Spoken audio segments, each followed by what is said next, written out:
अब यहाँ पर ये देखें कि आप ये इस टाइम मुझे बता रहा है मेरी जो मोटर है जो वाट ले रही है वो है 782 वाट।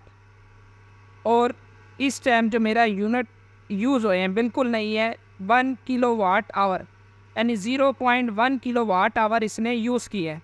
और यहाँ पर जो मुझे ये वोल्टेज बता रहा है वो बता रहा है 230 वोल्ट, और जो फ्रिक्वेंसी बता रहा है वो बता रहा है 50 हर्ट्ज़। और मोटर जो इस टाइम करंट ले रही है वो ले रही है 3.4 एम्पेयर, और जो इसका पावर फैक्टर है वो है 0.24। अस्सलामुअलैकुम, आप देख रहे हैं मेरा YouTube channel engineer Numan official. मेरी आज की video multifunctional digital meter से मुतल्लिक है जो बेसिकली 6-in-1 मीटर कहलाता है। अब यहाँ पर इसके ज़रिए आप वाट यानी पावर, इसके ज़रिए आप किलो वाट आवर यानी अपने यूनिट्स एनर्जी मीटर के वापडा वाले, इसके ज़रिए आप अपने एम्पेयर, इसके ज़रिए आप अपने वोल्ट, इसके ज़रिए आप अपना पावर फैक्टर, और इसके ज़रिए आप अपनी फ्रिक्वेंसी भी चेक कर सकते हैं।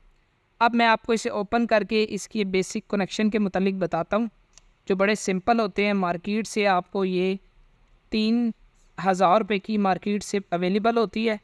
अब इसे ओपन करने से पहले मैं आपको इसकी बेसिक सी जो है मैनुअल गाइड बताता हूँ और इसे इसके कनेक्शन जोड़ के बताता हूँ जो इंतहाई सिंपल और सादा होते हैं। यहाँ पर इसका बेसिक जो है डिस्क्रिप्शन लिखा हुआ है, multi functional digital metre, user guide, technical indicators, ठीक है। और ये बेसिक इसके जो कनेक्शन है जो यहाँ पर बने हुए हैं। अब हमने इधर करना क्या होता है, बेसिकली यहाँ पर इस मीटर के ये 2 टर्मिनल होते हैं। एक टर्मिनल पर हमने फेस और एक टर्मिनल पर हमने न्यूट्रल दे देना होता है। और यहाँ पर एक इसकी हमारे पास सीटी मौजूद होती है, ठीक है। जो लोड के हमने एम्पेयर चेक करने होते हैं उधर से हम एक वायर निकाल कर इसमें से फेस सर्किट को दे देते हैं। जितने एम्पेयर आते हैं तो ये हमें यहाँ पे नोट कराता है। मैं आपको इसके बेसिक कनेक्शन करके बताता हूँ।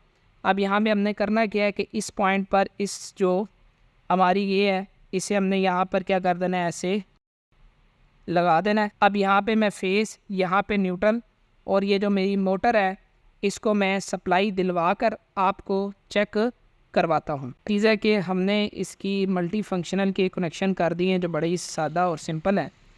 अब ये मेरे पास यहाँ पर एक फ़ेज़ आ रहा है और एक न्यूट्रल आ रहा है।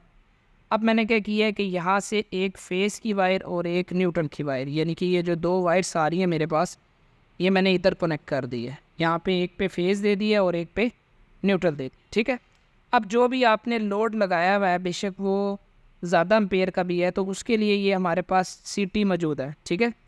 अब यहाँ से ना एक फ़ेज़ की वायर, ये देखें यहाँ से फ़ेज़ की वायर आपके मल्टी फंक्शनल को भी जा रही है, ठीक है। ये यहाँ से देख भी लें, ये एक मेरे राइट हैंड पे है और एक मेरे लेफ़्ट हैंड पे है फ़ेज़ की वायर जो हमारी मोटर को जा रही है, ठीक है। और इसी तरह न्यूट्रल जो है वो हमारे, ये देखिए यहाँ पे 2 न्यूट्रल हमने मेन न्यूट्रल के साथ कॉमन की है, 1 2, ठीक है, 1 और 2।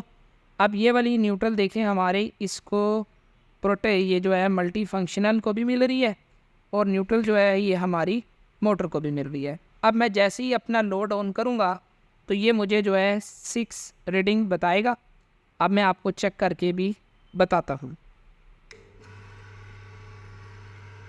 अब यहाँ पर ये देखें कि आप ये इस टाइम मुझे बता रहा है मेरी जो मोटर है जो वाट ले रही है वो है 782 वाट।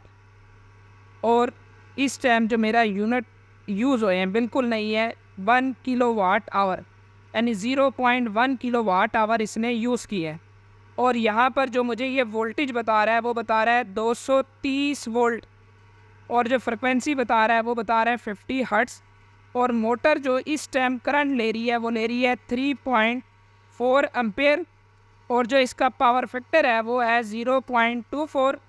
अगर आप चैनल पे न्यू हैं चैनल को लाइक कर दें, सब्सक्राइब कर दें और बेल आइकन को प्रेस कर दें। नेक्स्ट क्या चीज़ है कि मैं अब अपने इसको चेक करता हूँ कि अगर मैं इसे विदाउट लोड लगाता हूँ, यानी सिर्फ इसको ऐसे ही यहाँ पे फेज़ और न्यूट्रल की सप्लाई देता हूँ और यहाँ से सीटी का जो कनेक्शन है वो मैं निकाल देता हूँ, यानी कि सिर्फ अब मैं क्या कर रहा हूँ यहाँ से सप्लाई से फेज़ दे रहा हूँ और यहाँ से मैं क्या कर रहा हूँ, न्यूट्रल दे रहा हूँ। ठीक है, तो अब ये मुझे क्या वैल्यू बताती है या इसने क्या चीज़ सेव की है वो मैं अब इधर चेक करता हूँ।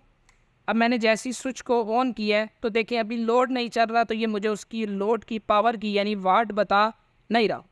ठीक है, दूसरी चीज़ ये किलोवाट हैं जो आपके यूनिट होते हैं, ये मुझे भी बता रहा है 0.01 किलोवाट लोड जो है इस मीटर के थ्रू काउंट हो चुका है। जैसे आपका वापडा का एनर्जी मीटर होता है जो आपके घर के बाहर लगा हुआ होता है, वो आपकी वैल्यू को क्या कर लेता है, नोट कर लेता है जितने यूनिट आपने इस्तेमाल किए हैं। ठीक है, बेशक आप उसके आगे फ़ैन लगाएं, आयरन लगाएं, फ्रिज लगाएं, एलईडी लगाएं, कुछ भी लगाएं, वो आपकी वैल्यू को काउंट कर लेता है। और नेक्स्ट क्या चीज़ है कि इसने भी काउंट कर ली है और ये यहाँ पर 231 वोल्ट बता रहा है। फ्रिक्वेंसी का एक पॉइंट भी पकड़ा है 49.5 हर्ट्ज़ यानी 50 हर्ट्ज़ ही है, लेकिन पॉइंट की वैल्यू को भी पकड़ा है। एम्पेयर की वैल्यू इसलिए नहीं बता रहा क्योंकि हमने सीटी को जो है डिसकनेक्ट कर दिया, यानी इसमें से फेस की वायर को हमने निकाल लिया है। और पावर फैक्टर भी नहीं बता रहा। ठीक है, तो अब क्या चीज़ है कि अगर आपके एग्जाम में क्वेश्चन आता है कि अगर हमने इसे पर मंथ के हिसाब से देखना है कि कितने यूनिट हमने इस्तेमाल करनी है, और बाद में जिस तरह इस मंथ में अभी आपने अगस्त में 100 यूनिट इस्तेमाल कर लिए, अब आप देखते हैं कि आज सितंबर में कितने किए हैं, तो आप प्रेजेंट मंथ की रीडिंग को प्रीवियस मंथ की रीडिंग से माइनस भी कर सकते हैं। और नेक्स्ट यहाँ पर इसके इस जगह पे आप पिन से, जैसे आप अपने मोबाइल की सिम को निकालते हैं, इसी पिन से आप इसे प्रेस करेंगे तो यहाँ पे ये रीसेट हो जाएगी। ठीक है, थैंक यू वेरी मच।